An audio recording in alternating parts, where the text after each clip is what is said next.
This conference will now be recorded.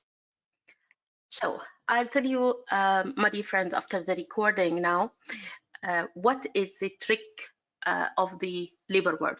It's not about your knowledge of what to do or not to do with the case.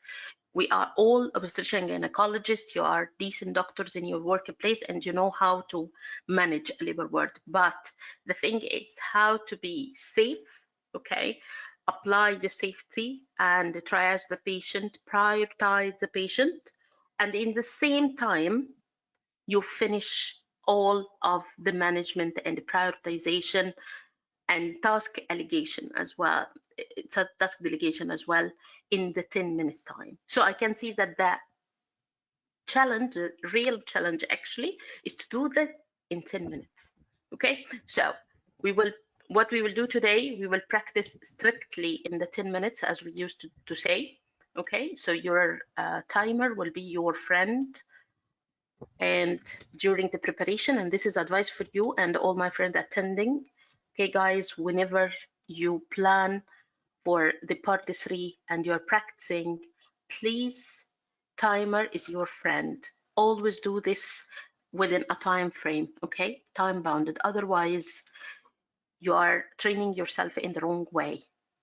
Okay, so now I'm going to start with our first volunteer today, Dr. Khulud. Okay, the task number 1. You will see the first page of the board there. Okay, and then after that, I will show you the board when you finish reading. Okay? Okay, doctor. Okay, your 2 minutes started.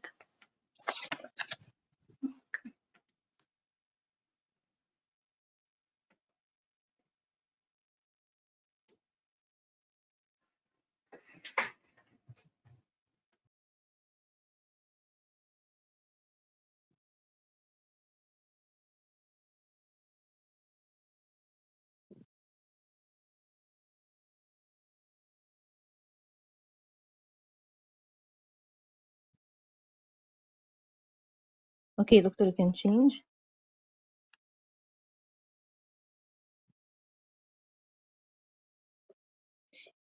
Sorry, doctor, could you remove A? Sorry.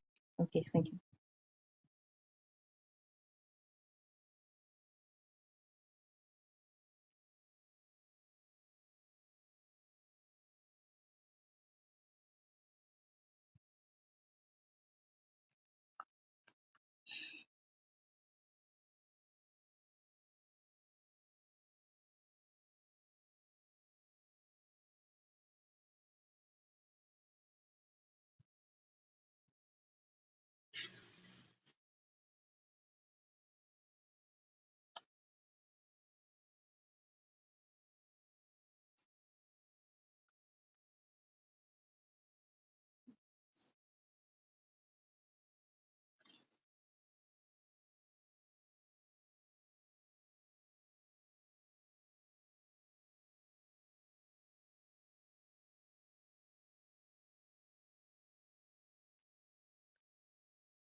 Your time is over.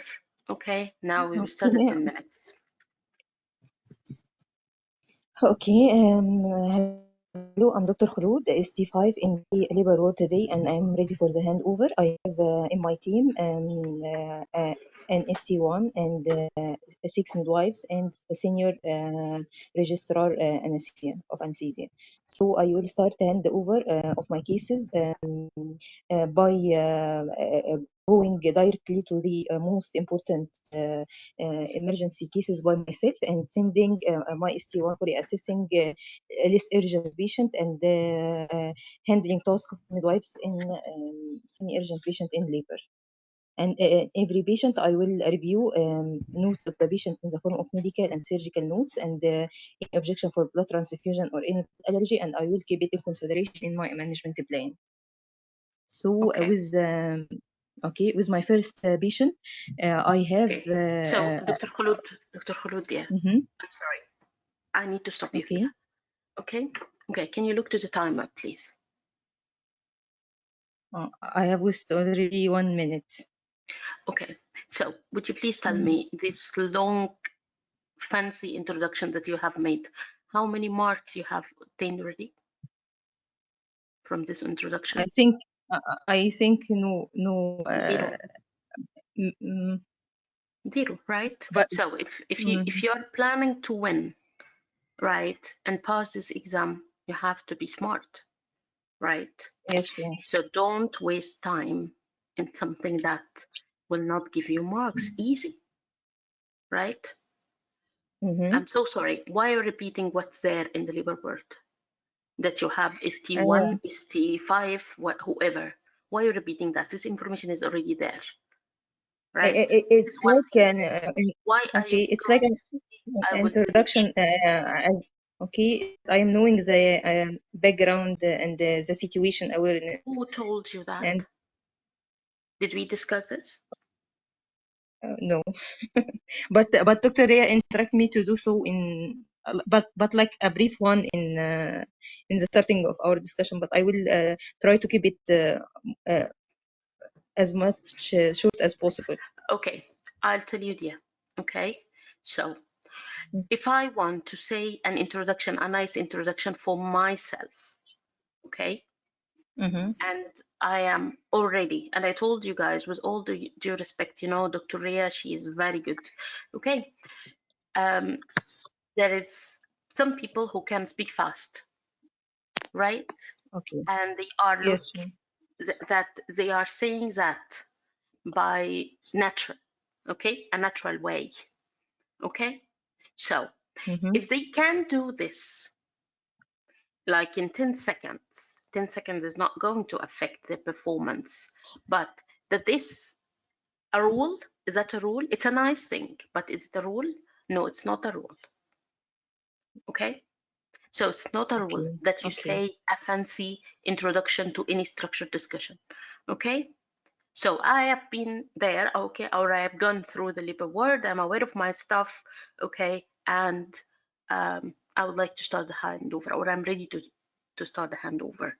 You have to give the examiner just, you know, a time or a pause from your side, okay, to the examiner to say something. Don't jump in, okay? Don't do that. It's not a smart way of discussion with some senior, okay? You have to show that you are also listening to instruction, right? So we said before, this exam is interview, a job interview exam, right? So in this job interview, whether they will take you, okay, as a registrar or not, simply they think like that.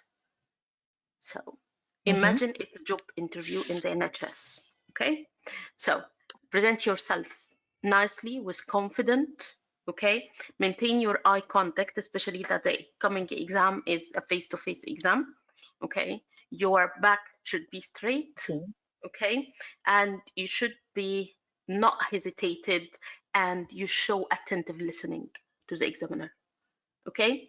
So once the examiner, okay, you did the good, you know, greeting, and you say that you're ready, okay, so the examiner will say the instruction, whatever the instruction, like for example, okay, so you have this board as you can see, and if you do have any question, or if you want to ask me about the information, if you need certain information, if it's available, I will hand it to you.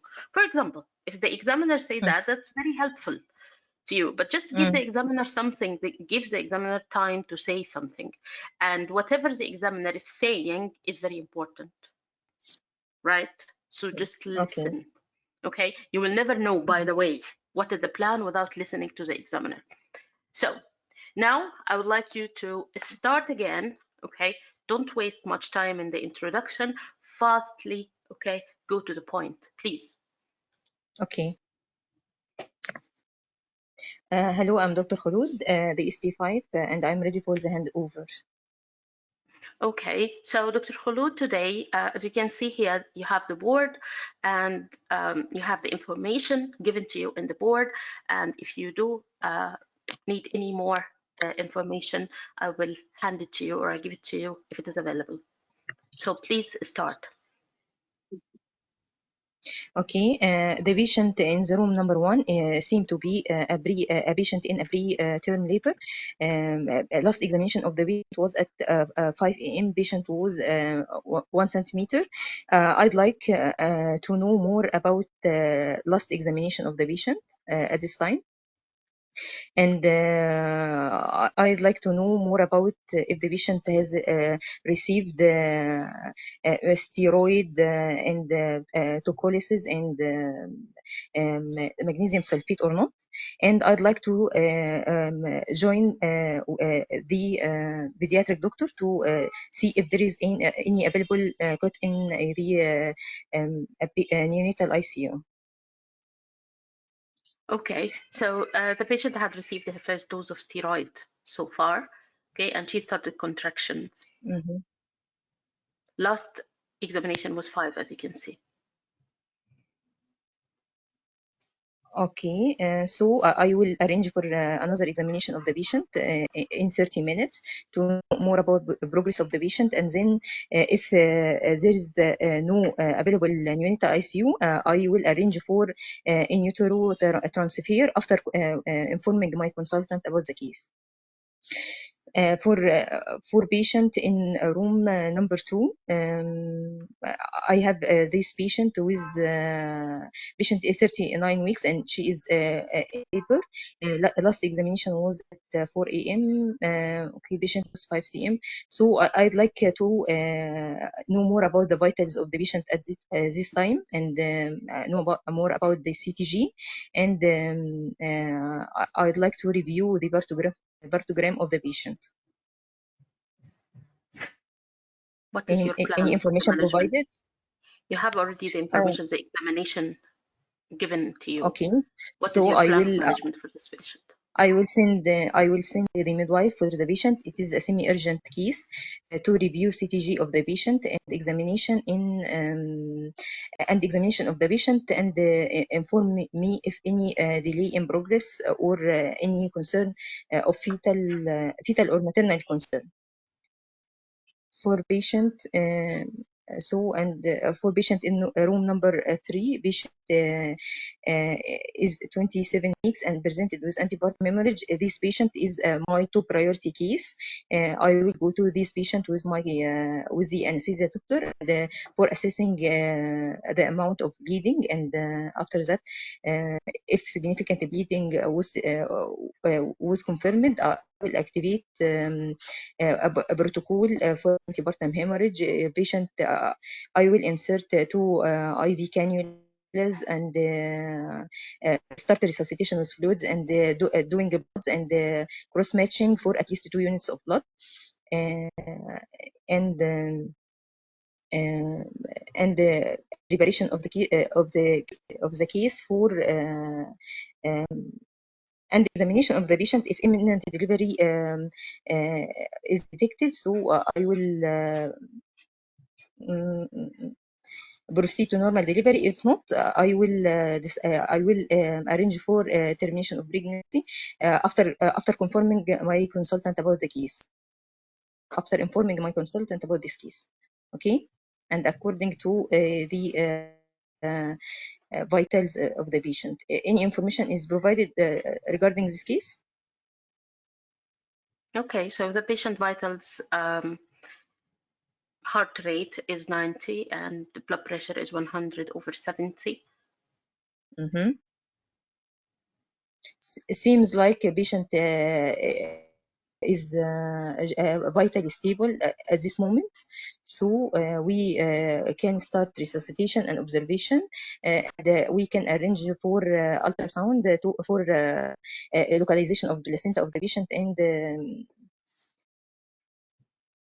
and doing a speculum examination for any local causes. For patient in room number and this patient is a top priority, as I said. In patient in room number 4, this patient is okay, twin pregnancy, para 1 in labor. Okay, so First baby is cephalic. Last examination was at 3:30, fully dilated. Okay, this patient, I will send the midwife for this patient. It is semi-urgent patient at this time for reviewing the CTG of both babies and examination of the patient in the form of vitals, abdominal examination for assessing the contraction, and BV for assessing the progress of labor, and inform me if there is any delay or concern in the maternal or fetal sides. Is there any information available for this patient?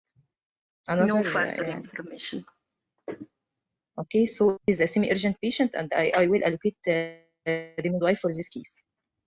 For room number 5, I will ask the midwife to she can doing admission for any of the waiting patients in this empty room as long as it is available. For room number 6, okay, a patient is prior to previous cesarean section, okay, and the successful VBAC before. So patient is trial of VBAC, okay. Patient is 4 cm at 5 a.m. but with thick meconium stains. So I will review. I will send the ST1 for this patient for reviewing in the form of the vitals to the patient, assessing abdominal contractions and CTG of the patient, and the examination from a vaginal examination for assessing progress of labor, and but I will send the midwife with him to review the CTG and inform me if there is any abnormalities within the CTG. Is there any information available for this case? Yes, CTG is non-reassuring at the moment. Non-reassuring, okay. So according to the previous guidelines, I'd like to start resuscitation of the patient in the form of fluids, and then ensuring that patient receiving adequate analgesia, and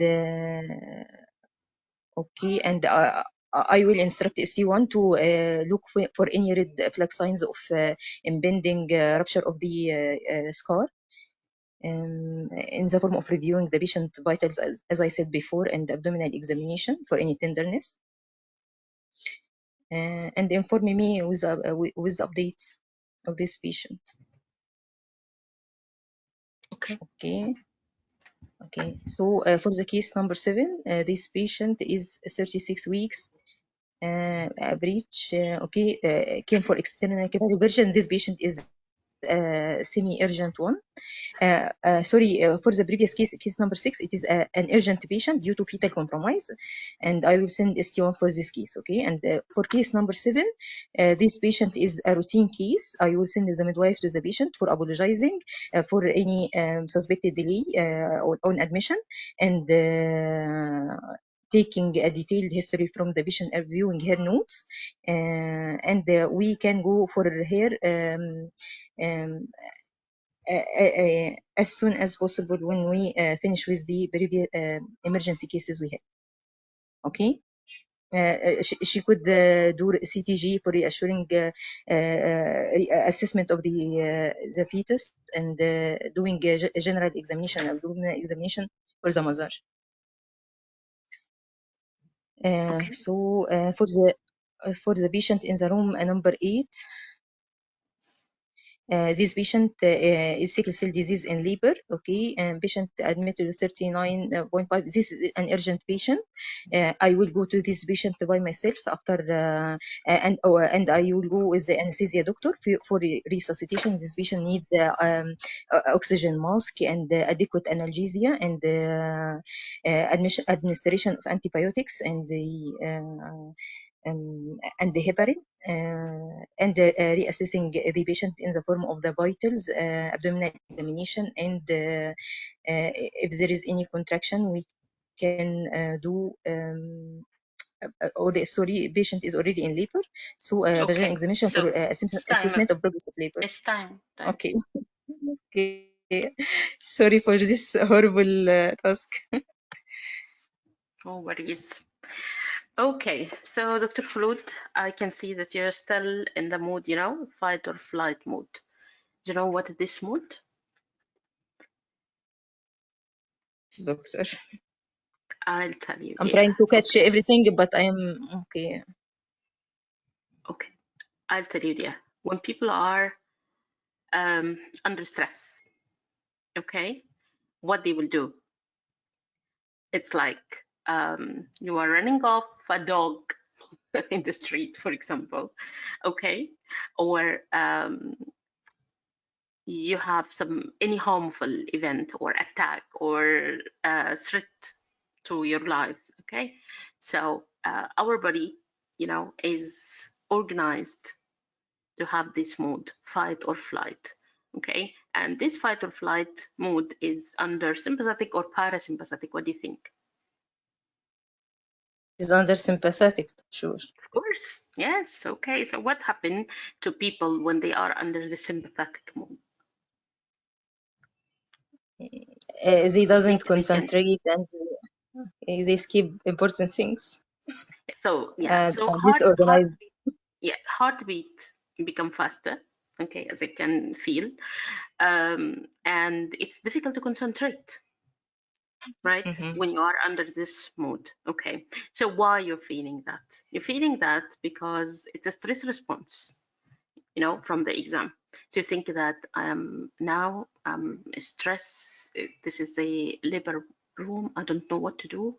This is looks like heavy board for me. Okay, how to do that in 10 minutes? I'm trying to cover everything, so I will not lose any mark, right? So while you're trying to do this, you lose time, okay? Because as I told you, you are under the sympathetic nervous regulation. So this is from the scientific point of view. From the exam point of view, okay, do you think that if you presented the task like this in the exam, you're going to pass the station?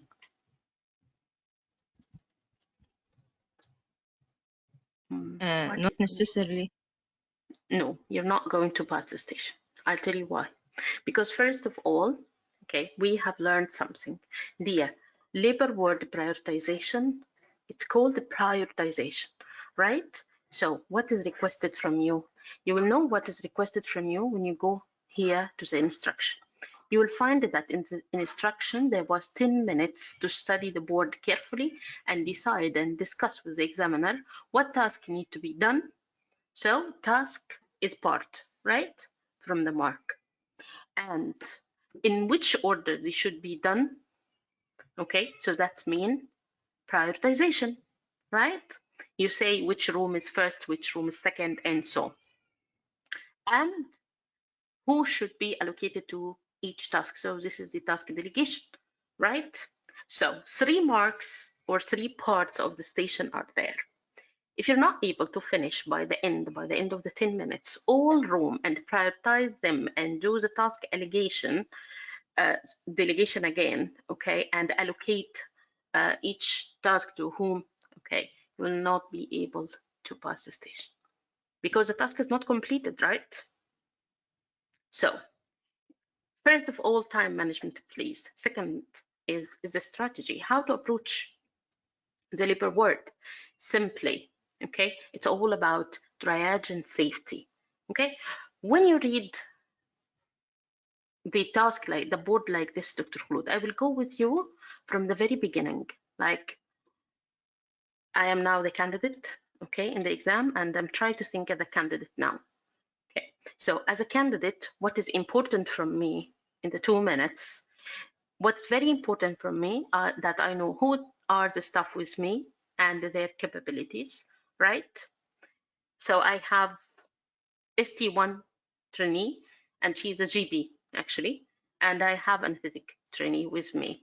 Okay, so this is the doctors with me. How about the nurses or the midwives available? I have midwives available. They can stitch or suture episiotomy, insert the IV line. Okay, and now I know who can do the what. Okay, in between what you say, and I'm going to comment on that, you have said I will insert to Y2 bore cannula. Okay, you're not going to do that, of course, in emergency. So If you have midwife that can insert IV line and cannula, then task will be for the midwife, right? That's easy. So anyway, let me continue as a candidate.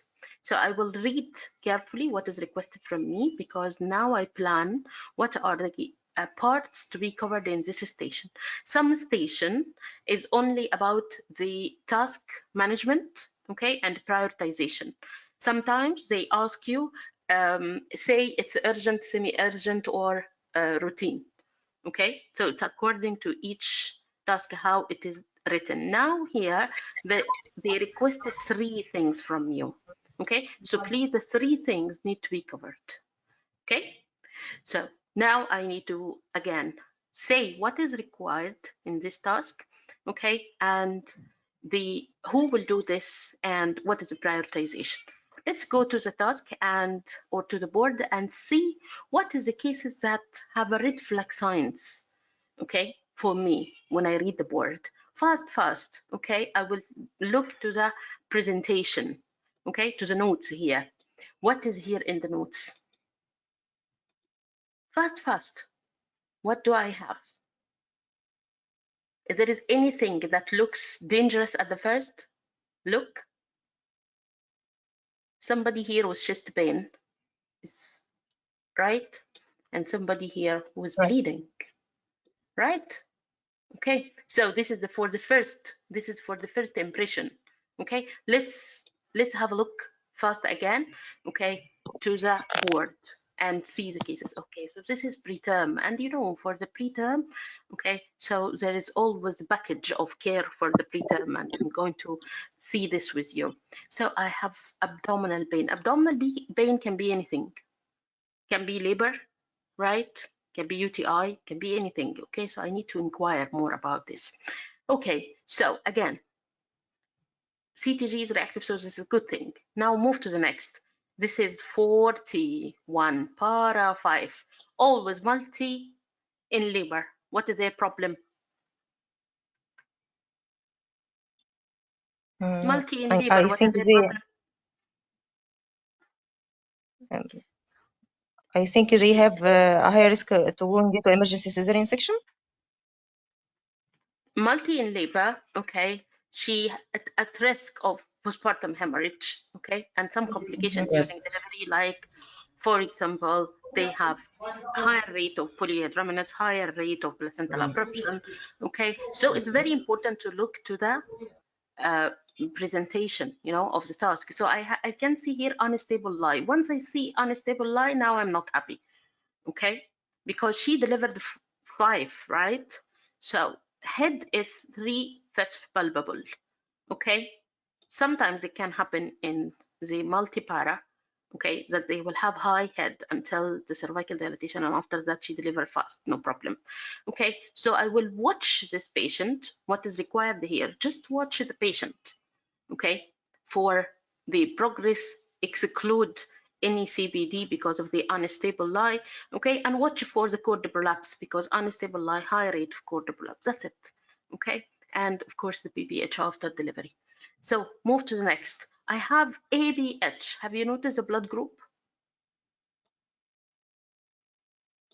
It's negative, right? So negative blood group, 27 preterm, and ABH. Oh my God. So here I have very important information that I will obtain first, and it's the safety. What is the first information that you will require first? Vitals, amount of bleeding, right? Bleeding. So this is very important to know what are the vitals of the patient now. Is the patient in shock, or the patient had mild ABH? Because some patients, she might have 150 ml loss, and after that the bleeding is settled, right? So this is very different management from a patient who is in shock. So I need to get this piece of information first. ABH case, preterm, right? And he gave me only para 2, so I don't know even what is the obstetric risk. So first, this is the question that you need to ask the examiner about the estimated blood loss. Any bleeding, estimated blood loss, and vitals. Okay, So I will tell you, for example, in this case that she came from home by history of bleeding, okay, after intercourse. The estimated blood loss is unknown. Vitals is stable, but the bleeding stopped now. So here you will go to the systematic management for this case. So being organized or the systematic management is very important, right? But first, know what is your high priority cases. Now let's please look to the other rooms and we will go to the management in details. Twin, it's very famous, case to come. First, cephalic, second is breech. Who need to attend this case?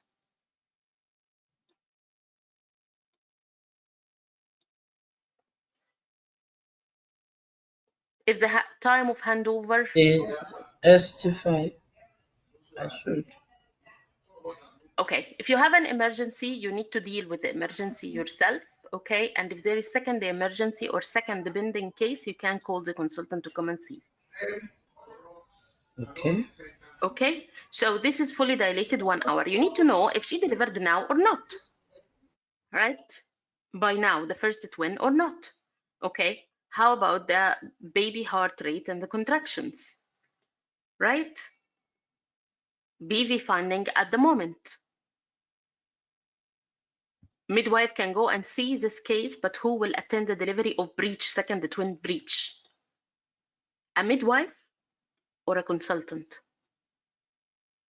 You need a doctor, right? And again, if you have 2 emergencies, you will go to the top emergency and ask the consultant to come and cover the other one, because it will take time till the consultant to arrive, maybe 10 minutes up to 20 minutes. We don't know where is the consultant at the moment, right? So please, when you see this such a case or transversal or something like that, ask your consultant to come and review this case. This case is empty closed for cleaning, so it's a routine case that we will say that after a cleaning, okay, then I will ask the midwife to have one case from the waiting rooms. Okay, so para 2, previous cesarean for fetal distress. So she had previous history of cesarean, that's a VBAC, high risk pregnancy, okay, and now head is high, 2/5, BV4 cm, okay, and with thick meconium stained. So the most important piece of information that I need now with the thick meconium is what? CTG and examination, right? Examination findings. How about if this? Yes. How about if she had now scar tenderness? So I need to know, right? So again, there is a package for the VBAC and labor management, right? And if the CTG is non-reassuring with thick meconium, okay, so that's mean what you need to do now. You will apply conservative management, right? Reassess the situation after that. If it's still not changed, plan for cesarean. She's still 4 cm, right?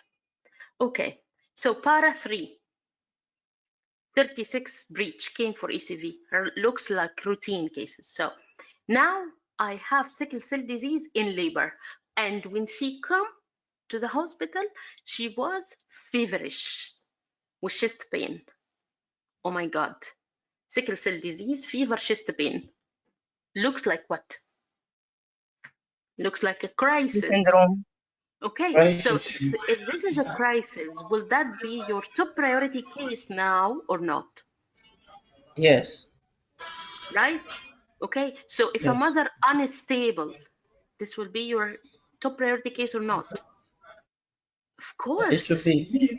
Okay, so please check the oxygen saturation and give her the plan for the sickle cell disease crisis. That's very important, right? It's a big safety point here, and it will come to be your top priority case. So presented with lower abdominal pain, This is 19 years old and doctor to see what lower abdominal pain. Okay, so you need more information, and you can send, okay, your ST1 to assess the patient, assess her vitals, and perform examination and take a brief history and inform you about the case. Okay, now a case they called you for transfer. The case being transferred now for what? Lower risk in labor, and she is transferred from the midwifery unit for epidural. Okay, so you need some coordinator midwife to arrange for this patient and to be ready when the patient comes, right, for assessment, and the anesthetist will come and see her as well, right? So Dr. Khulud, before you start, and this is for all you, my friends, before you start the discussion, you must at least identify the most important cases for you to cover, right?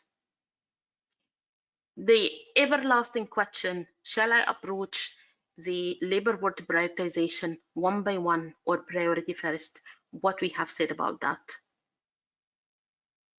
If I have a case, okay, that looks like in danger at the moment, what shall I do? Do the first priority that is in danger first, okay? And then go room by room and reprioritize at the end, okay? If it is not clear for you, then go room by room and prioritize, but please explain to the examiner that you're going to do that, okay? So, from your opinion, dear friends, from this board, if there is any case that looks like an imminent risk now? I think the patient in room number 8, because she have a respiratory problem or chest pain, it is more dangerous than. Okay, I think it is if saturation is lowered, so it is more dangerous than the patient with bleeding. Breathing come before circulation. Yes. So yes, of course. So now we have highlighted the two main priority for your plan in the time management. Okay, for the presentation to the examiner, okay, you start with room number 8, of course, okay, that you would like to know about the case right now, okay, the ABC, right? So vitals of the case is very important, okay. The oxygen, starting oxygen to the patient is very important. Assessment of what the type of the chest pain is very important as well, right? So I would start by case number 8, because especially if you ask me about the oxygen saturation, I will tell you that this is 89. Okay, so this is your two priority case at the moment, my dear. The case of bleeding, it can be a catastrophic case or it can be a minor APH according to the estimated blood loss and the vitals. So take it as a rule. You find PPH, then ask about estimated blood loss and vitals. You find APH, same thing, but add for the APH, add the placenta localization. You need to know about this, the CTG, because the fetal heart rate is very important, right? Because you're dealing in the APH with 2 patients, not 1, right? And if you remember, my dear, in the package of care, that we have a package of care for the minor antepartum hemorrhage different from the major antepartum hemorrhage, right? The same as postpartum hemorrhage. So if it is minor, 1 cannula is enough. Fluid resuscitation is enough, right? Keep the patient under close monitoring and CTG as well for the fetal heart rate. You can have time to arrange an ultrasound for the placenta localization if it's not mentioned. Speculum examination, as you said, right? To rule out local causes, especially that in the history here, this case came in the exam before. Okay, it was fresh bleeding after intercourse. So if it is a fresh bleeding after intercourse and the placenta found to be high, that's make you think of what? Differential diagnosis of a fresh bleeding is local causes, right? So it's very important that you will be organized in your approach, organized in your thoughts, right? So, my dears, again, okay, if I want to look to Sorry, the doctor, case, for interruption. I have a question. Sorry, doctor. come on, doctor, of course, no, Okay, no. so we locate the antepartum hemorrhage and chest pain for most top priority cases of us. So shall I ask the examiner for like for antepartum estimation of blood loss, and if he said minimal or mild, I can go to my order for case by case, or shall I continue with this case even if she has Just an mild bleed continue the answer. Okay, of finish this the case. case? Yes, finish the case.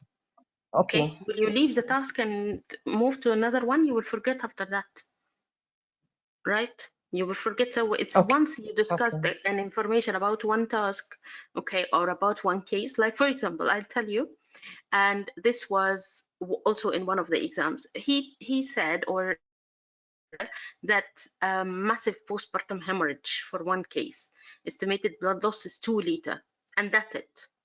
Okay, so most of the candidates, they started with resuscitation of the case because postpartum hemorrhage, massive postpartum hemorrhage, and they will be surprised that the examiners say that resuscitation is done, bleeding is stopped. So now what is your management for the case? Will you leave the case and go, or okay, so I need to know about how is the patient so far, okay, patient in the HDU or management under a close monitor or not, okay, how about the vital signs, Meal chart. estimated, yes, the new chart of the patient and the urine output. That's it, right? Right, and then move to the next case and so on. Okay, doctor, clear. Thank you. You are welcome there. So guys, you need to understand that the labor ward is dynamic ward, right? So anything can appear, anything can change, but just follow the rule, okay?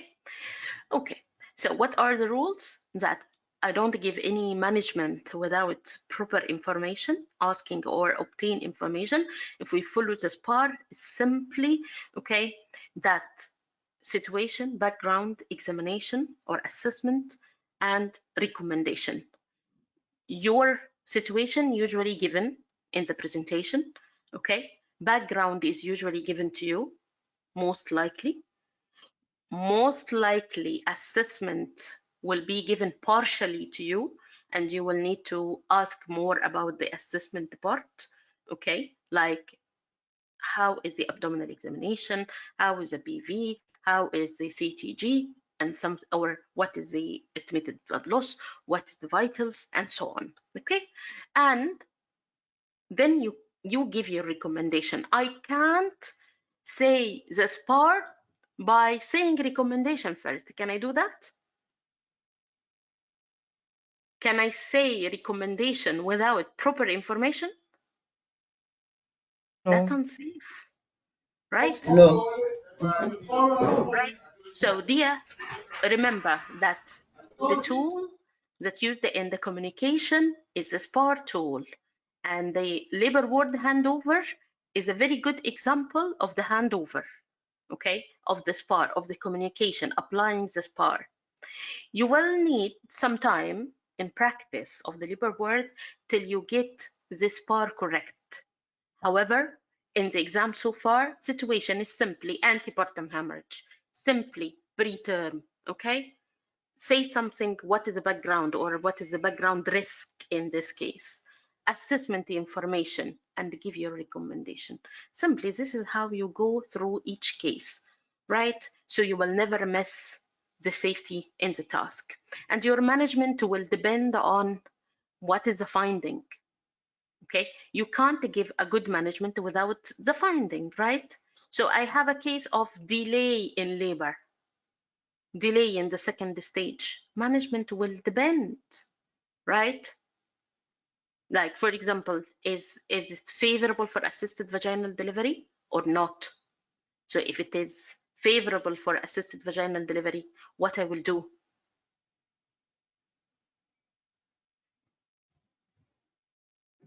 I will do assisted vaginal delivery, counsel the patient, take consent, and prepare for the assisted vaginal delivery. If not favorable, then I will plan for cesarean section and I will inform the OT staff, right? So based on what is the finding, right? Okay, so here, my dear friends, in the case, let's go case by case now. So here in the case for the presentation, the para 0, and as you can see here, this is the 30 week with abdominal pain. What is the situation? Situation is abdominal pain, right, in preterm. And what is the assessment at the moment? Assessment at the moment, the last examination was 1 cm, membranes intact, CTG is reactive. Okay, so would you like to know if the patient is in labor or not?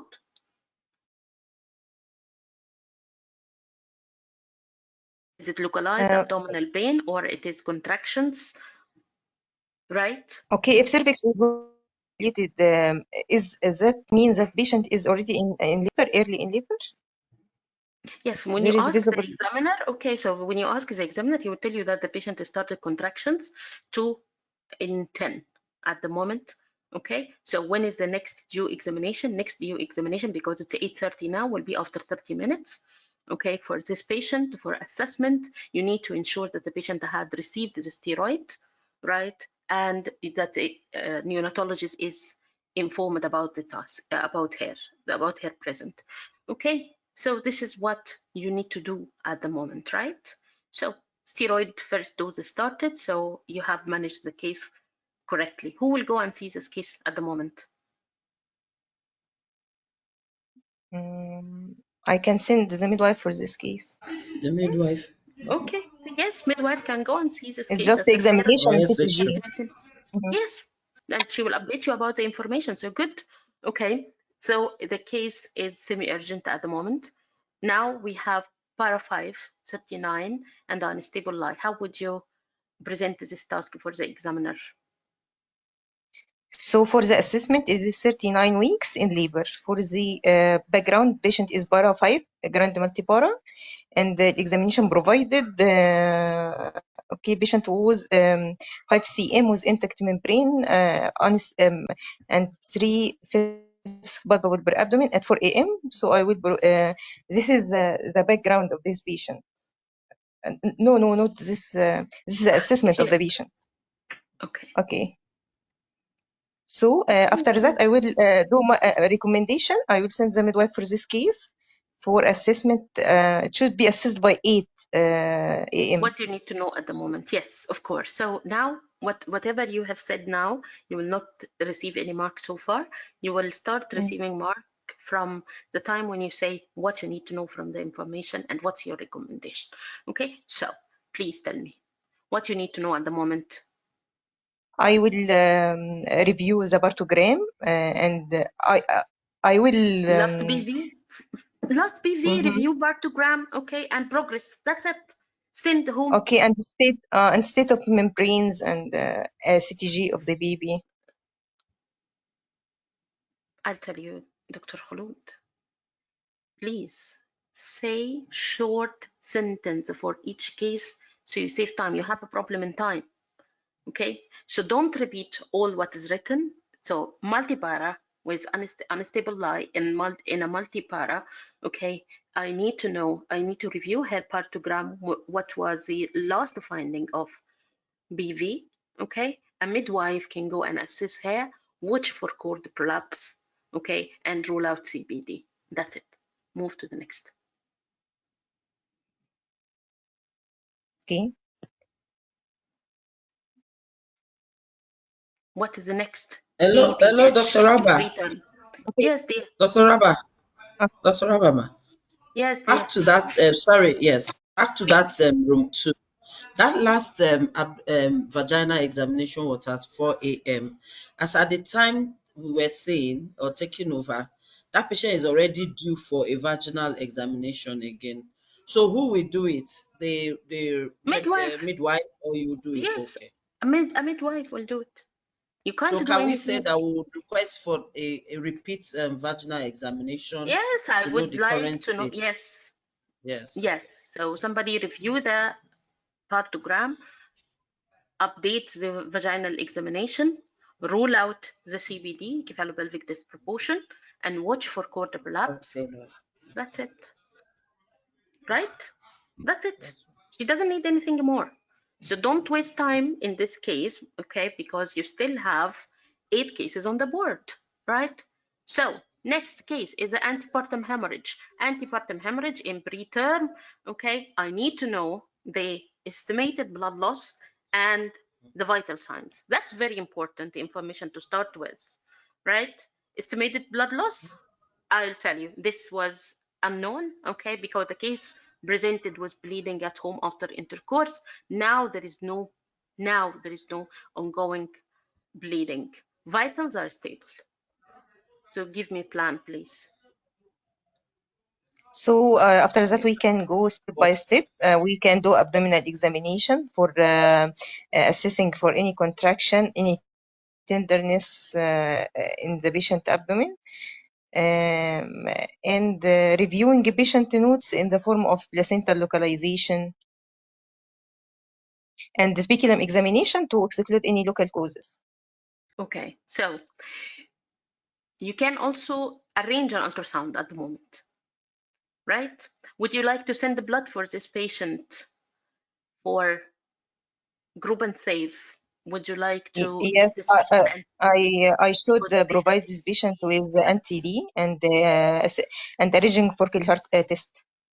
Okay, so please continue your plan. Yes, please continue your plan. The recommendation for this patient, it's A negative for a reason with bleeding.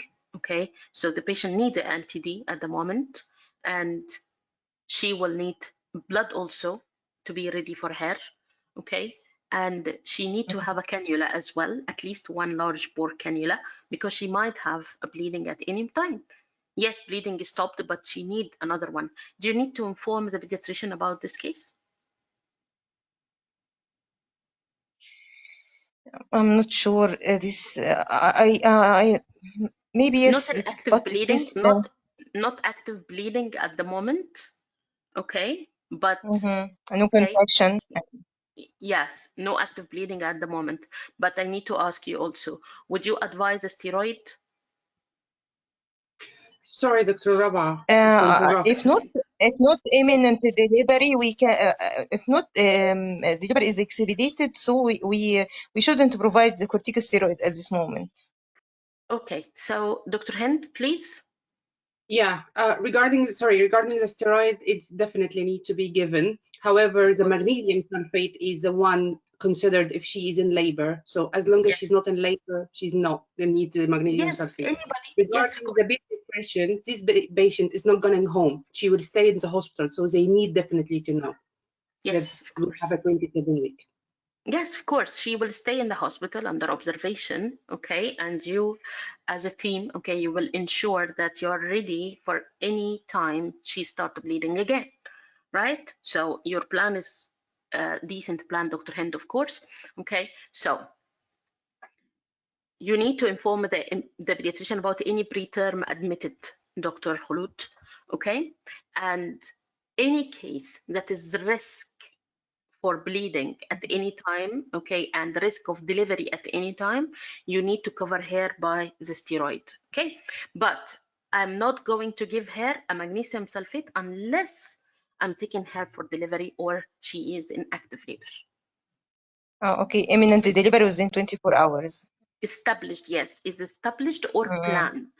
Are you planning for delivery or she's already in established labor? One of these. This is an indication for the magnesium sulfate, especially that she's 27. So 27 need definitely a magnesium sulfate if she's in labor. Okay, but now she is a pending case. She might have a bleeding again. She might, okay, progress, or we need to deliver her to control the bleeding at any time, right? So that's why she need the blood work, the blood to be ready also for her, okay, in the laboratory, okay. She need to have the NTD, the amount of fetal-maternal hemorrhage to be also counted, okay. Pediatrician will know about her. At least she had one cannula, okay, one large bore cannula. okay? And she will continue then under observation. That's it. Your job, as you said Okay. at the beginning, that you were going to review the notes or otherwise arrange for an ultrasound is good. Speculum examination, of course, is good, okay? But this is before the recommendations that I told you. So you have to give her a package for care for antepartum hemorrhage case. It's a mild antepartum hemorrhage. Otherwise, if it is a severe, you will take care for delivery, of course, with the resuscitation. Okay. Okay, doctor. At any point, should I insert the sentence of I will inform my consultant about this case at the beginning or at the end? Anything, okay? So consultant should be aware about this case because she will be admitted, okay, under observation. Okay. Okay, so please move to the next now. Watch your time. Okay.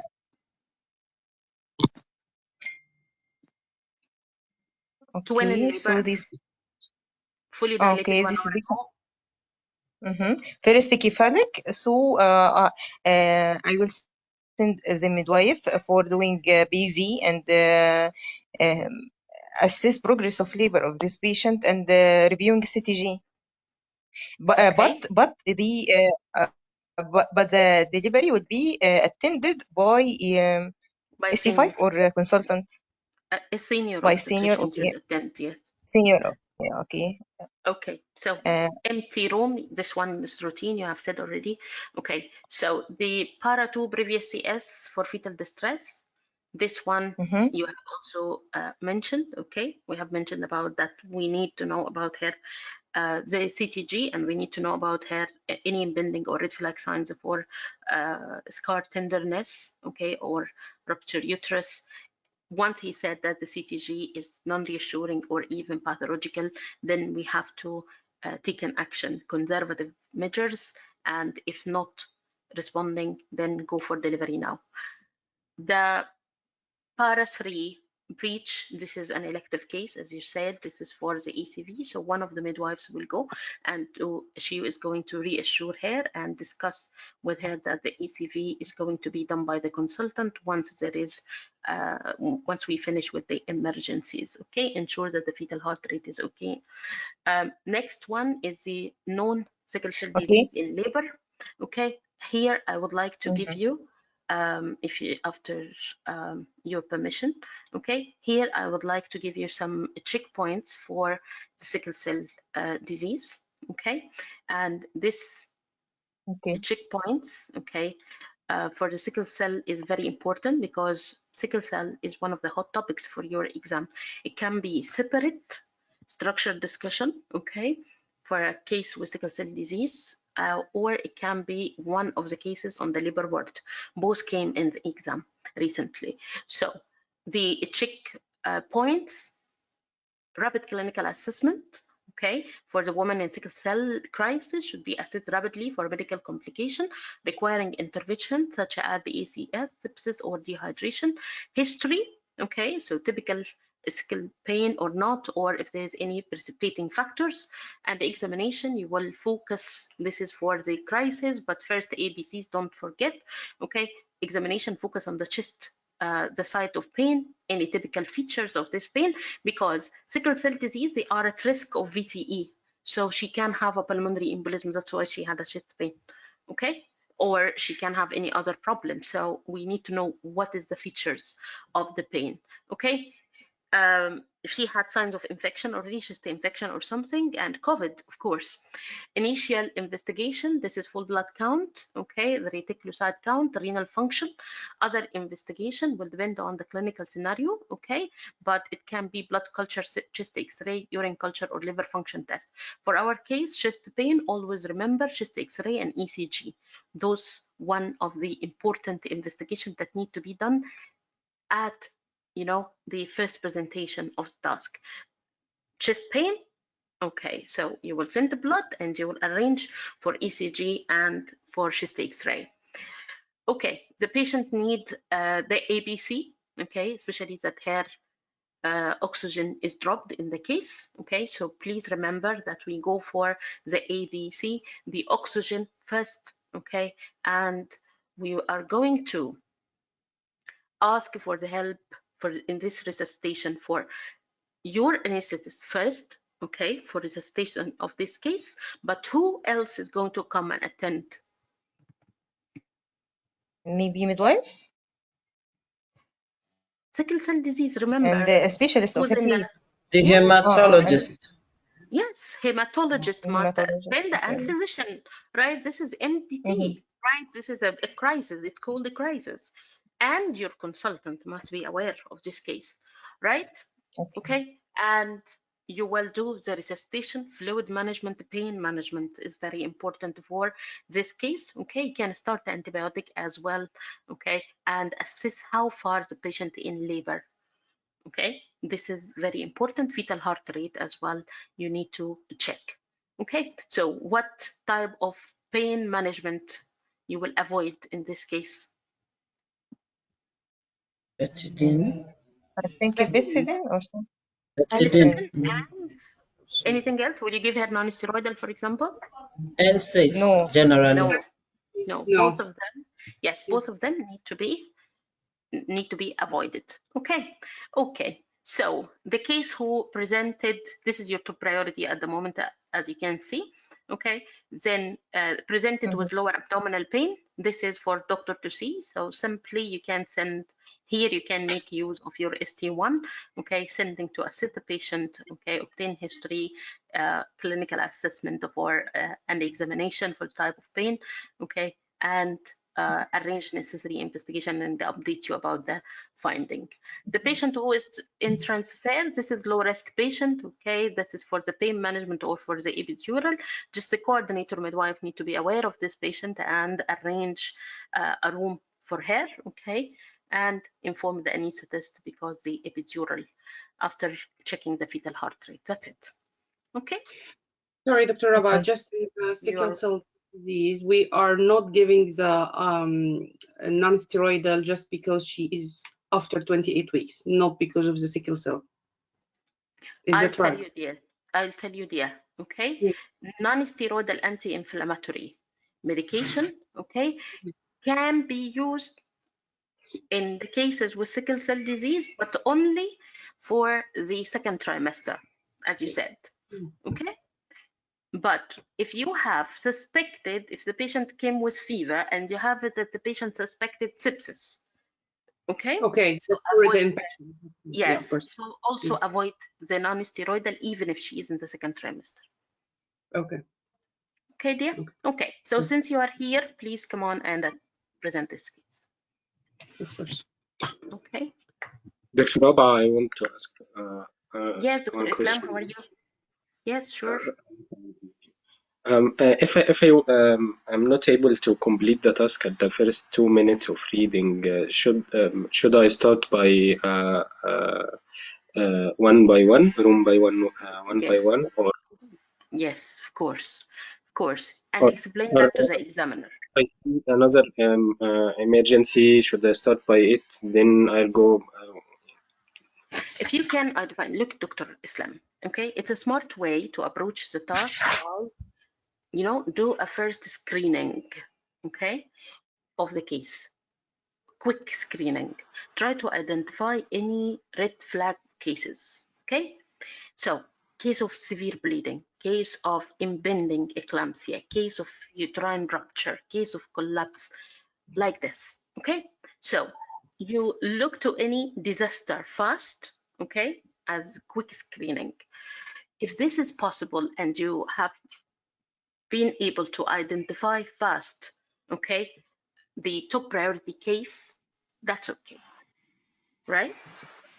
You will Okay. try also to have a fast reading of the task, the presentation of cases, because to be honest, okay, nobody can read the whole cases, especially if it is 12 rooms or 14 rooms or 10 rooms sometimes, okay? Nobody will be able to read everything in 2 minutes, okay? So take the priority, take the strategy of, you know, you have this helicopter viewing, okay? Do a screening for the board, okay? Try to identify any catastrophes, okay? and then go fast one by one. As I told you, never be able to read everything, okay, in the 2 minutes, believe me, okay, but you will try to have an idea about the cases.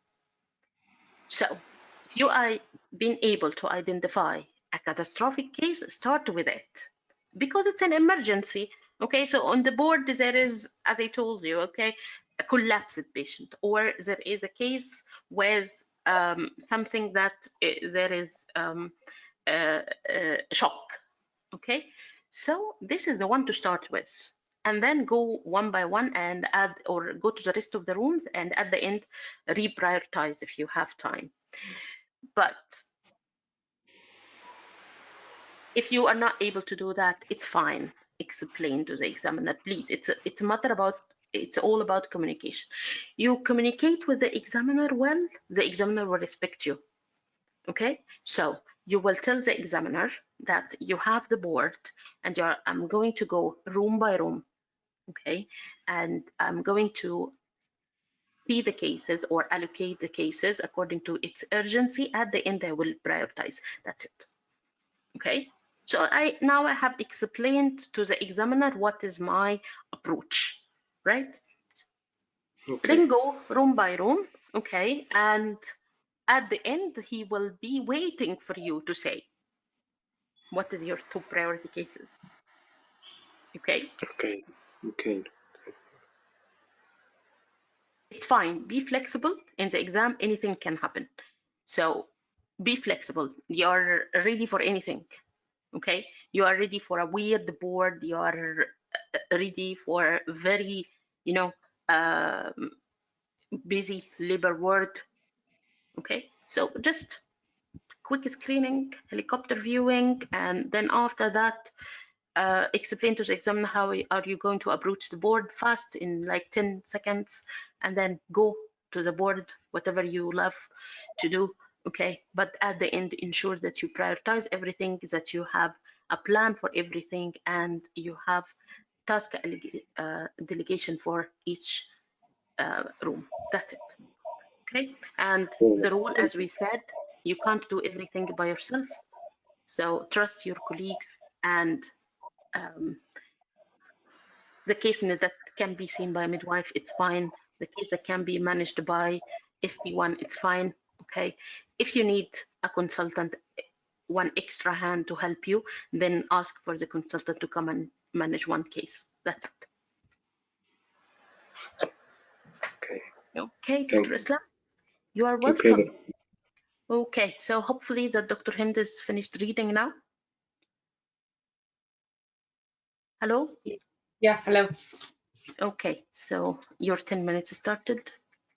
Just about the stuff. What's the stuff I have? It's the same. Same. Okay. Yeah.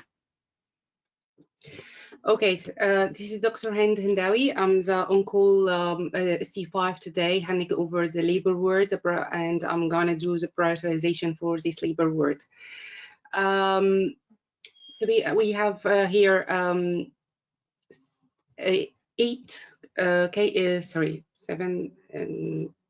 9 cases on the labor ward, and I'm gonna go case by case, and then I will do the prioritization at the end. So first room is this Bara one. She's in delivery, a vaginal delivery. She already had a 2nd degree tear, so she can be reviewed and stitched by the midwife, and to escalate if she has any problem to me. The midwife have tried already to stitch the tear, but the tissue was friable. Okay, then I can send the SHO. Also, she was a GP trained. No, I can go and assess the tear myself and do the stitching because the SHO is GP training. Second room, this is patient Bara 3. She's previous to cesarean section and she is a VBAC. This is a semi-urgent case and I need to go and assess her myself. I need to know about abdominal examination, if there is any scar tenderness. I need to know if there is any CTG for her available. It was difficult actually to allocate the fetal heart rate by the CTG. Okay. Oh. The patient had polyhydramnios, and the midwife said it was difficult actually to find the fetal heart rates. Any examination done so far? She's 4 cm so far. Okay. Membrane is intact or rupture? Any information about that? No. Okay, so then I need a vaginal examination for this lady. I need to, if we can't locate the heart rate, we need to do abdominal ultrasound, bedside abdominal ultrasound to find out the heart beat, or intensive monitoring can be added, because definitely we can't leave a VBAC in labor without a continuous monitoring.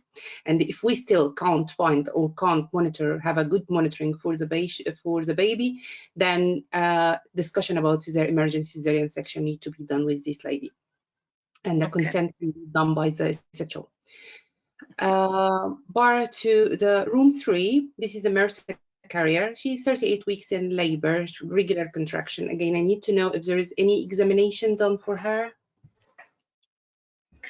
No. Okay. So a midwife can go and assess her, examine her, see if there is any allergy, because she will need an antibiotic. So we need to know if there is any history of allergy. Definitely after delivery, she will need an anti-D to be given to her because it's her blood group. Presentation, again, I'm not sure if there is any examination done, CTG monitoring for her.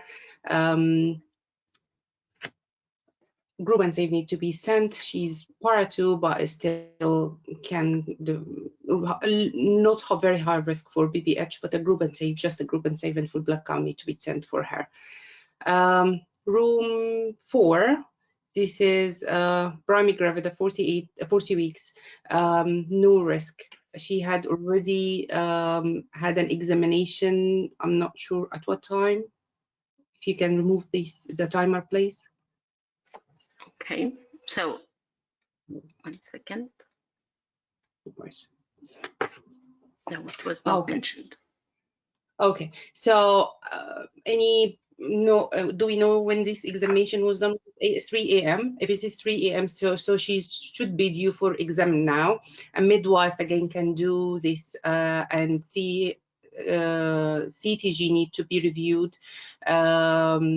Again, by the midwife, she can escalate if she has any concern. It's a low risk, so a midwife should be able to deal with her and to escalate if she has any problem. Room 5 is for cleaning. Room 6, this is the previous cesarean section for a fetal distress, followed by successful VBAC. She's been fully dilated for 90 minutes now. So I need to go and assess the patient and see if there is no imminent delivery. I need abdominal examination to see how much is palpable. It should be less than 1/5 of the head palpable abdominally. Vaginal examination, assess the position, the presentation, the station of the patient, and then if she's not in imminent deliveries, in a discussion regarding instrumental delivery and risk need to be explained and consent to be done. And this definitely need to be me. So this is my second priority on the board. Then the patient in room 7, or the bereavement room. This is a 22 weeks. She's a termination of pregnancy for renal genesis. Then I need to know whether the fetus, she's 22 weeks, so I need to know whether a feticide has been done or not. Is the baby alive or not? We need to a midwife with an I need to find out if the midwife with experience in bereavement and is available to discuss with the patient's expectation and the plan after delivery. So currently the senior midwife can deal with her, but I have to go at some point to do the consent, because the consent needs to be done by one of the senior. So either me or the consultant need to step up in her room at some point and speak with her and do the post-mortem consent. Then the misoprostol, mifepristone. See, I need to know if she had any mifepristone so far. So any information about that? Yes, she had Okay. received the mifepristone at home, and when she came to the hospital, she had received the first dose of the misoprostol. Okay, so I need to start giving her a misoprostol, and the regimen to be started and will be repeated every 4 hours, and examination depending on her progress or what she do. Room again is 8 will be, as this is a 41 week, admitted for induction of labor for reduced fetal movement. Before induction of labor, we need to have a full CTG, make sure that the baby is happy, and I need to know gross of the baby. Any information about that? Is baby gross is fine? There is no nothing mentioned in her antenatal care notes. Okay, so again, she needs an assessment. The SHO can go and see her, assess her, and at some point I need to go and through her notes and the medical history, make sure that nothing has been messed in her history. Then the induction of labor can be started if the CTG is normal. The last one, this is the IVF pregnancy. Again, she's here for induction of labor. Again, a CTG need to be done first, make sure everything is fine. Through her notes, I need to find the placenta localization, if there is any problem, and the progress of the baby, because she's at IVF pregnancy that have a risk of placenta previa. So I just need to know if there is any concern before induction of labor, presentation part. So the notes need to be reviewed. It can be done by the midwife, and the CTG need to be done and can be reviewed by the senior midwife. They can escalate if they have any concern. So my top priority cases in this ward will be the patient of VBAC with previous to cesarean section, and then the patient who has been fully dilated for 90 minutes with the previous cesarean section. And the stitching regarding first lady, going to stitch, I need to know the estimated blood loss. Sorry, I missed this at the beginning. So the estimated blood loss, I need to know to assess the urgency to go and deal with her. Is there any information about the blood loss? Yes, it's more than 1,000. Okay, so this will be my top urgency now. She needs IV drips, she needs anesthetist to go in the room, 2 bore cannula, blood need to be sent, and stitching need to be done as quick as possible. Okay, That's will it. you do that? Will you do that in the room or in the theater? So it depends again. I go and assess her quickly, and if I can do it in the room, it will be quicker and more safer. If the lighting or the patient is continuously bleeding and the bleeding is not only the tear, then I have to take her to theater. Or if she is extended tear to 3rd and 4th degree perineal tear, then again I will take her to theater. So it depends on my assessment in the room. Okay. Okay. Okay, thank you. Is your time No finished? worries. Okay, so Dr. Hind, what do you think? First of all, good that you have finished the 10 rooms, okay? And thank you very much actually for asking about the estimated blood loss. Otherwise, I was not happy, but now, alhamdulillah, you've managed this. Okay, so please tell me, what do you feel?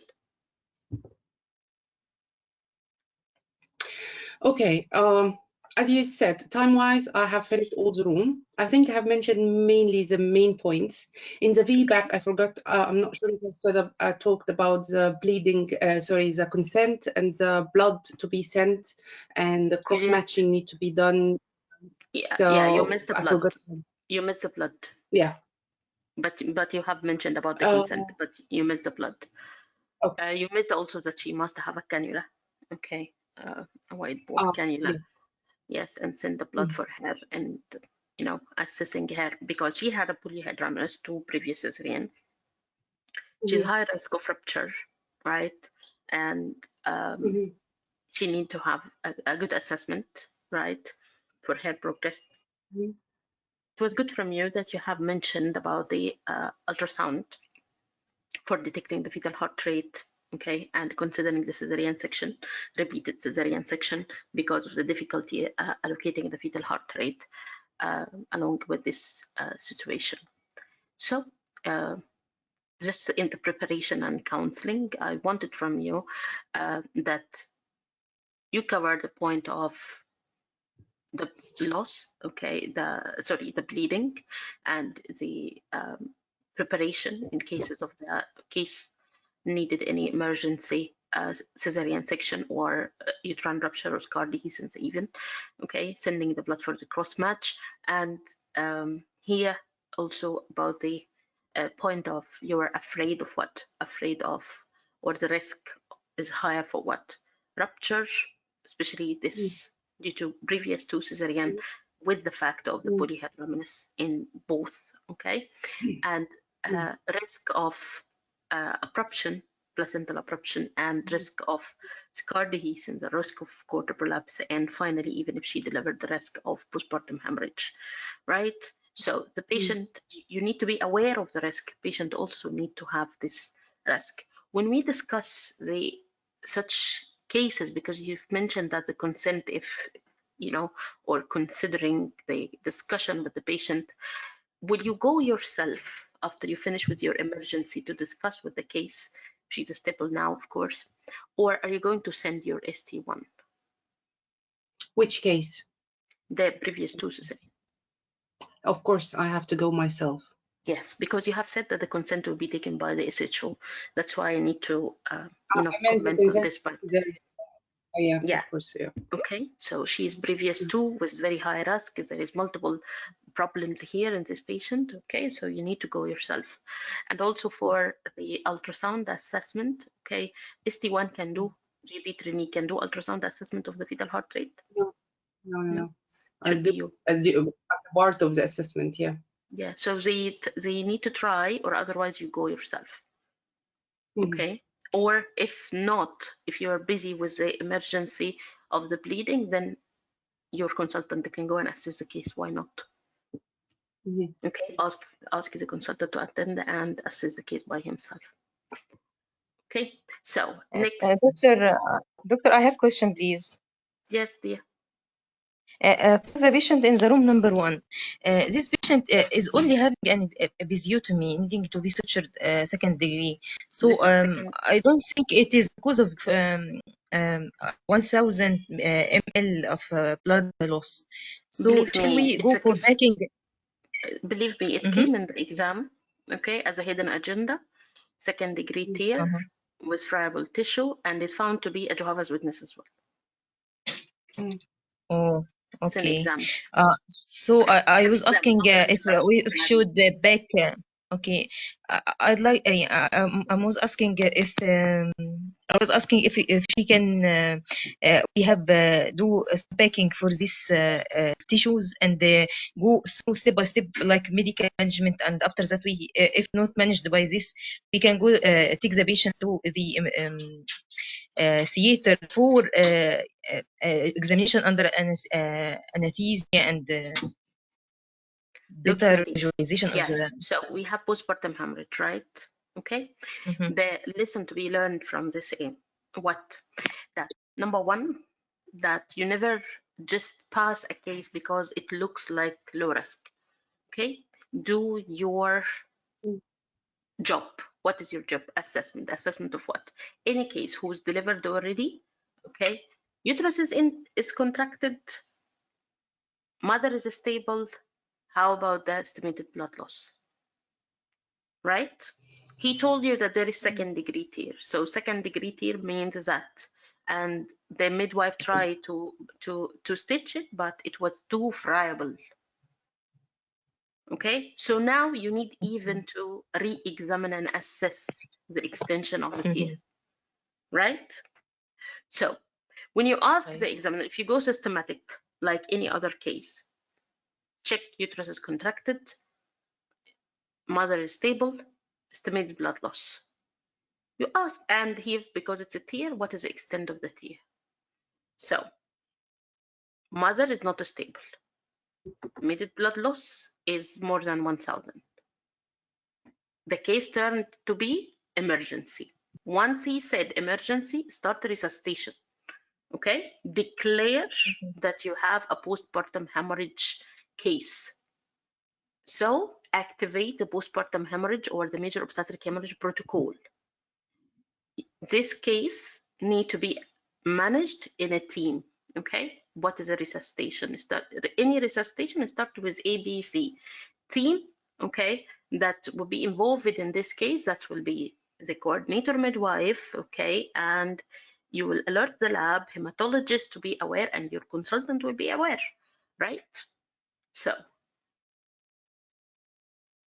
check the blood loss. What is the source of the blood? Uterus is contracted, so uterus is contracted. Now, what is the source of bleeding?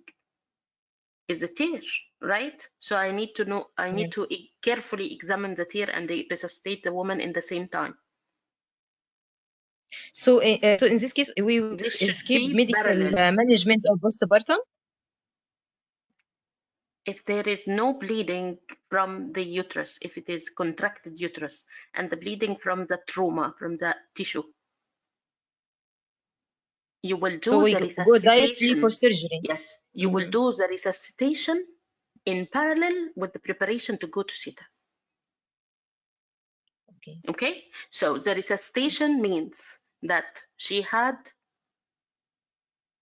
fluids, she had white tube, of course the cannulas are there, blood is sent, right, for the cross match, for the LFTs and UAE and clotting factors as well, because major obstetric hemorrhage, right?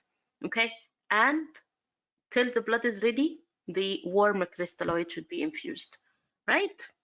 Make sure that uterus is contracted. She will still be on oxytocin because she's already delivered and she's bleeding. You don't need more bleeding to come. But shall I go carboprost? Shall I go to uterine tamponade? No.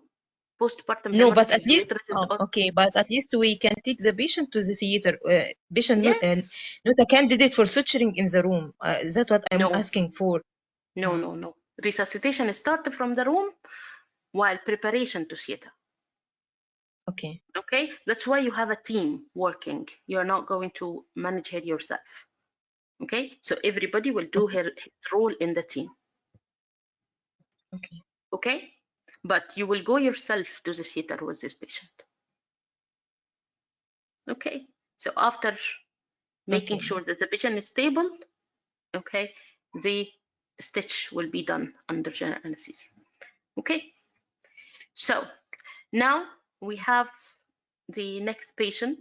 Okay, after we discuss the VBAC case, I think now we have the number 3 case. What's your comment, guys, for the number 3 case? What is the problem in here?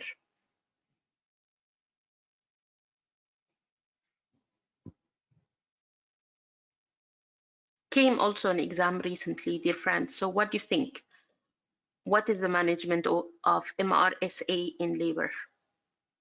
Need to inform neonatologist and administration of prophylactic antibiotics. Okay, so what prophylactic antibiotic would you suggest? Penicillin. Penicillin for MRSA, are you sure? No, not sure. Sorry, I'm not sure. Ma'am, mupirocin ointment for the nose, ma'am. Okay, that's for the nose. That's for part of the infection control. Okay, so now you need to manage this case. You need to say 2 sentences for this case. Is it your headache, okay, as obstetric case, or somebody else? Please tell me. No, it is a neonatologist headache. Okay, so we have to, guys. Okay, would you like to ask a microbiologist opinion? Would you like the infection control team to apply the infection control measures for and follow the hospital protocol for MRSA? Would you like to keep her in separate room? Okay. Just or not? And if or she has to go to, it has to be on the lower risk in a different theater from the other ladies. Okay. And how about the risk of transmission? Risk of transmission to the baby okay, when the mother is colonized Maybe. by the MRSA, okay, is high. And in this case, the neonatologist must be informed. Why? Because the baby after delivery will be under the observation of the neonatologist. Okay. Would you like to suggest an antibiotic for this case? Do you have any guideline to say that you will start the antibiotic for MRSA colonization in liver? No. Except if patient has a previous history of baby have problems with this That is GBS. MRSA or carrier in the previous pregnancy, I think. Don't apply the GBS advice, Dr. Khulud, there. Look there. Okay. Yeah. So you need to mention infection control measures first. Okay. Apply the MR is the hospital protocol for the MRSA cases. Right? This number one. Okay. Keep her in isolated room. Okay. Right? Then, because of the risk of transmission to the baby, neonatologist must be informed. I need to take advice from the microbiologist. That's it. And watch for the progress of labor. How many words did I say now? Like 5 sentences. But shouldn't we go through her notes, You can knowing stay. if she Okay, has... why not? You can stay here. No problem. Stay in the room. Don't move to the next room, Dr. Khulud. Stay with us. No, patient. So MRSA, she may have a previous baby with a problem with this MRSA. Even so, do you know any guideline for MRSA? There is a recent article that published in 2021, okay, about the MRSA. I'm talking about group B streptococci. So I'm very sorry. No I messed up problem. with this. No problem at all. Sorry. No Okay. problem at all. Okay, so the thing is that there is a guideline, there is a TUG article, I'm sorry, about the vertical transmission of the MRSA, okay, for women at delivery and its clinical impact. Okay, it was like a cohort study, observational one, and its result was published in the TUG article, okay, in the 2021, okay. I think it was 2021. So they have mentioned mainly about the risk of the transmission and the effect on the neonate. Okay, is it our headache? No, it's not our headache. So your job, okay, is that you inform the neonatology about it. Okay, so what in these two articles they advise? They said that when the woman had a vaginal MRSA, okay, vertical transmission occurred in 4 out of 9 of the cases, like 44% of the cases in this study. Okay, so the rate of transmission is very high. Okay, so in this case, if there is antibiotic prophylaxis, do you know what is the antibiotic prophylaxis? I don't know. Okay, then I need to ask advice from whom? From the microbiologist. Okay, because in every area there will be known antibiotic susceptibility. Okay, because MRSA is known to be high resistant to antibiotic, right? So will they advise or not? Then ask them. Okay, otherwise what is advised? That infection control measures, okay, and inform the neonatologist. Take advice from the microbiologist. Anything else? Watch for the progress of labor like any other normal labor, but after the infection control things. That's it. Okay, so he gave you this case in the exam in the 2022 cases. Okay, it appeared in one of the boards. Simply, my dear friend, to know that have you read this TUG article or not? Do you know that the risk of transmission to the neonate is very high, 44%? That's it. Okay, so don't spend much time more than usual, okay, in one case. Please move to the next one. Next one is teenager, 16 years old. What is the thing here in that 16 years old. She's primary, term, no significant risk factor. She's admitted in latent phase because it appears that she came 3 a.m. What do you need, guys, here? You need to go and see this case yourself? Yeah, Dr. Hind, I have noticed that you didn't comment on the age. Oh, yes. Anything, so we anything need that to can come to your mind. Who is accompanying her? Is it the mother or the partner? We need to make sure that she is supported and social service if need to be involved. That's it. Thank you very much. This is what you need to say. That's it. And watch normally for the progress of labor. That's it. Support, okay? Social. That's it. This is what we need to know. Thank you. Okay, so this is the age-related thing. Okay, so it appeared also in the exam, the teenager in labor, 16 years old. What do I need to know? She was low risk. Sorry? You give me the tricky cases. This is exam. It's not me. It's not me. This is exam. Believe me, every case in the board with this scenario, I'm trying to mimic the exam. Okay, so that's it. So from each line or from each case, we learn something. MRSA is not extensive discussion.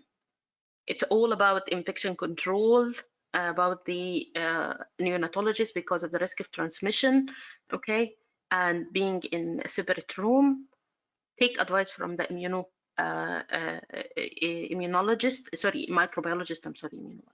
microbiologist. That's because there might be some protocol in place for the MRSA, and then watch for the progress of labor.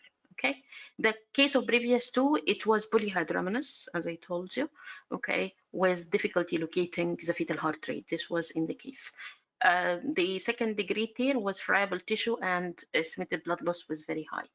Okay, so just know the cases. Okay, what we learn is to be systematic. Okay, look for everything and make sure that you have covered. Look to the age, look to the blood group, look to the previous risk factor. Don't give management plan without knowing necessary information, and that's it.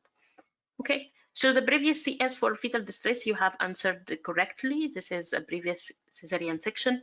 Okay, you need to check for the hair examination red flag signs for impending or scar dehiscence or impending rupture. How about the fetal heart rate? Okay, and the vaginal examination for assessing, okay, the progress, and if she is favorable for the assisted vaginal delivery or for cesarean section again. That's it. Okay, so the 42 you have also mentioned what correctly, but I think that you spend more time, but anyway, you didn't have overall a problem in the time management, so it was fine. The case is A negative, okay, and she is primary. This is her first baby. However, she need to go through termination because of major congenital abnormality. I think in exam it came one case of Down syndrome, okay, with this age. So anyway, what you have said is true. She needs support, right? And proper counseling. Check that you have the mifepristone, okay, before. Check that she had received the misoprostol at the moment or not yet. When you take, the examiner will tell you that she had received already, okay? Then vaginal examination to find out, okay, how is the cervical ripening and dilatation at the moment, and whether she started pain or not, okay? Okay, so the 39, okay, years with 41 admitted for induction of labor for reduced fetal movement. It was correct also from you that you are going to check for any fetal problem, okay, or not. there is nothing, then I check a CTG is needed before the induction, okay, and check that the mother is still can feel the fetal heart movement or not. The midwife is going to discuss with her also or apologize her for the delay, okay, till one room is released and can start the induction for her. The case who is waiting, okay, it's IVF pregnancy, okay, that's why she had induction, okay, for 40 weeks. And just need to check, okay, how is the baby well-being, okay, and tell her that is going to to be taken once there is a room for her. That's it. Okay. Are we clear Dr. so Abba, far? Yes, dear. I have one question. Good evening. Hi, good evening, dear. This 42-year lady, here Yeah. we have to register this fetus. No, No need to register. this is 22 weeks, right? Register 20. Sorry? 24 Register weeks. from Sorry? I didn't hear you guys. Maybe I lost connection or something. registration start from 24 weeks. Yes, yes. That's why I've been telling her this is 22. Thank you, Dr. Hemd. And nothing to say about mementos, nothing, no need to do nothing. No? Now you are managing the case from the obstetric point of view. After delivery, you will see her in the postnatal ward. In the postnatal ward, you do your job in the postnatal, okay? But now, Okay. at the moment, you are managing the obstetric fact, okay? So you want to check, okay, about how is she doing at the moment? How is her examination? She started pain or not? She had received the mifepristone or not? She had received the misoprostol or not? And that's it, okay? This is what you need to do. Okay, and of course support psychologically because that's very important. Hello, Dr. Rabah, Hello, please. hello, Dr. Isla. Should I determine which one of the cases waiting will be admitted in room number 5, or it's No, not no, no, no, important? no, not important at all. So because the midwives, they have a triage system, okay, for the cases that they are waiting. So which like scoring system, okay, so they will decide which case from the waiting will go first. Maybe this is a labor room, you know, the case, Yes. sorry, it's cleaned now and you have a case fully dilated and hidden perineum, so you will take care, right? So it's according to the situation.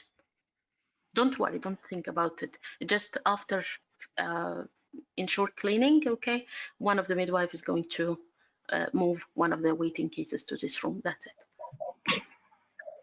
Okay. Okay. Guys, I hope that this discussion was useful somehow. Okay, you still need more training on the time management and to know actually when to stop. Okay, that's very important. So yes, you need to be organized in the information, in the approach, in requesting necessary information before you give a safe plan of management for this patient, but also you need to know when to stop. Why? Because when you know when to stop, the management of time will be easier, right? So I can, for example, okay, take a case of sickle cell disease, okay, for example, okay, and speak about it for 5 minutes, right? Do you think that this is a good idea in the exam? No. I can take a case of postpartum hemorrhage and speak about postpartum hemorrhage for 7 minutes. Is that correct?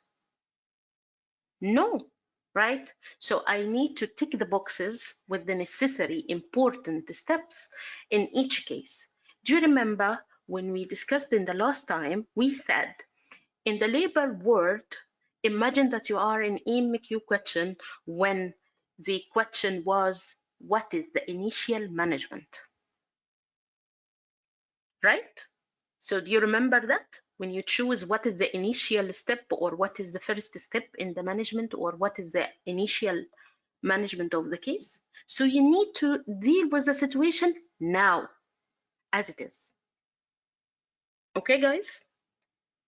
So make your approach quiet, confident, okay, to the cases. Don't repeat all what's written, or otherwise you're wasting time with no marks. Is not a smart good in a good way. Okay. When you present the case to the examiner, make sure that you're using the SPAR tool. This one you can say that I'm going to use the SPAR tool in handover. Okay. So brief introduction to each case, request what is necessary from the information for you to make a good, safe plan. Once it's handed to you, the information, then give the recommendation for yourself. Don't forget that you need still to prioritize the case and to allocate somebody, okay, for this task. So you fulfill this room, move to the next, and so. Okay, guys, so the labor ward is busy, right? However, you need to be prepared for any emergency that can happen in between. In some other exams, they will tell you that in between, there is one case of shoulder dystocia. Be ready to cover shoulder dystocia, okay? They will tell you for one case that there is a cord prolapse. Be ready to say what is the management of cord prolapse.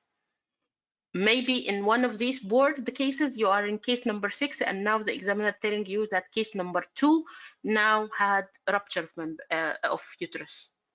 So be ready, okay, to transform your answer, okay, and go to the emergency and be safe. Okay, sorry, Dr. Rawa, for interrupt. If that happened welcome. and you have to go for the detailed management of shoulder dystocia, for example, and go for all the steps of shoulder dystocia. Oh, first of all, first thing is first. What is the first thing that you will say? There is shoulder dystocia, okay? Make sure that the resuscitation team is alerted, or that you declared the emergency of shoulder dystocia, right? Then what is the first thing to do? Is macropert and first, you are in real life, okay? Remember, labor ward is as you are in the real life.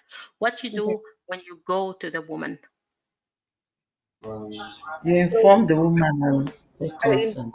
In non-frightening way, Non-frightening okay? You are going to explain the situation to the lady, okay? Ask her to stop pushing, okay? Move her to till the edge of the bed.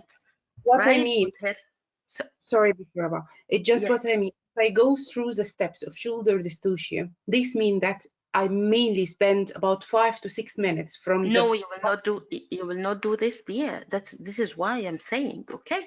So what you will do is you're going to say declaring the emergency, communicating. This is marks, okay?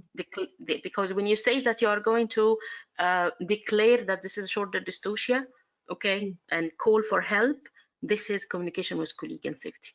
Then going to the room, okay, explain the situation to the lady, okay, in non-frightening way, and ask her not to push. This is the communication with patient, okay?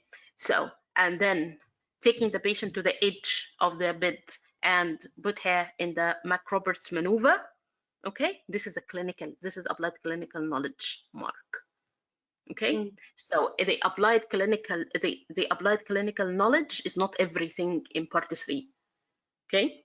So this is one of the domains that you will be ticked for. Okay, so what is the expected result from the McRoberts maneuver?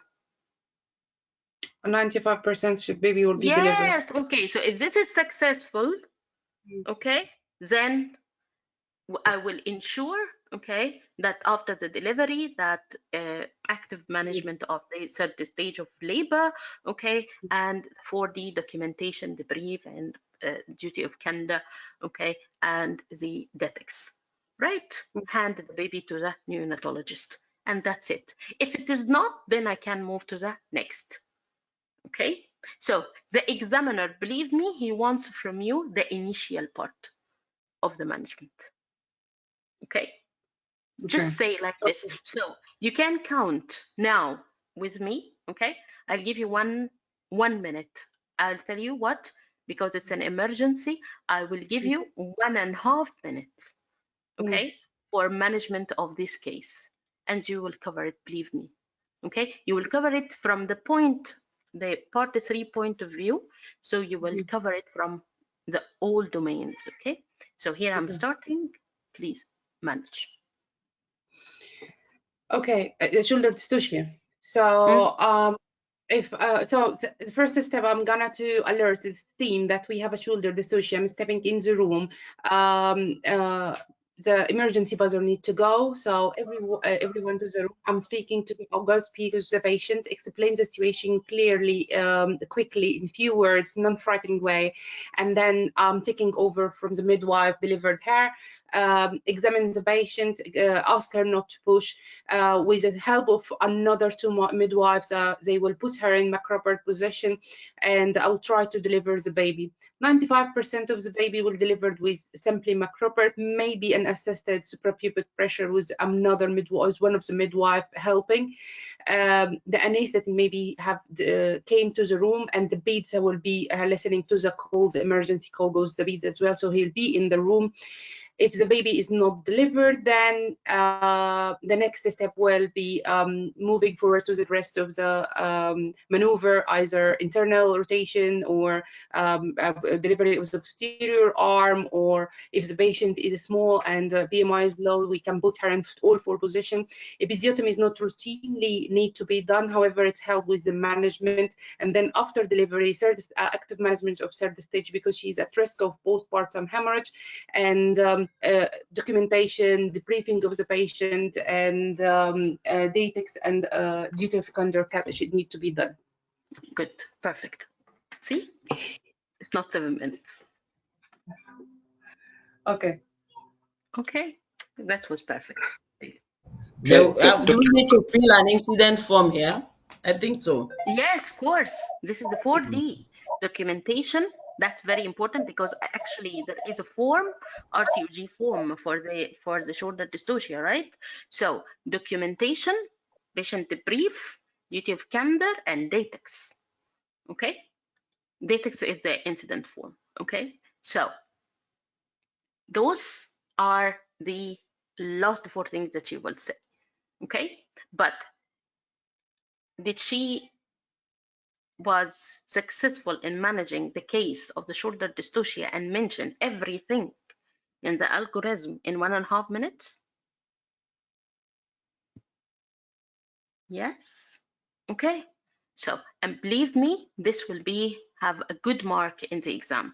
Okay. This will cover the 4 domains in the task, or 5 if the task is testing you in 5 domains. This will be covered. Communication with colleague you mentioned, communication with patient you mentioned, right? Applied clinical knowledge you mentioned the safety as well, right? So those are covered now. Clear, everyone? Guys, labor ward prioritization is one must task in your exam. Okay, please don't lose it. You can train yourself well, okay, on the presentation. We can make it as a game and change the details every time, right? So we can have, for example, we can have shoulder dystocia of this scenario, right, on this task. We can simply use this, okay, board and change whatever is there. I can give you any emergency, right, and any case, and you will manage. Believe me, you will manage. Okay, so with your study partner, my dear friends, keep on practicing, okay? Change the cases, right? And be trained on how to present yourself in a confident way, concise way, okay? Don't lose time, okay? Because I need few lines for every case, and that's it, okay? Do I need to cover the guideline in one task? No, right?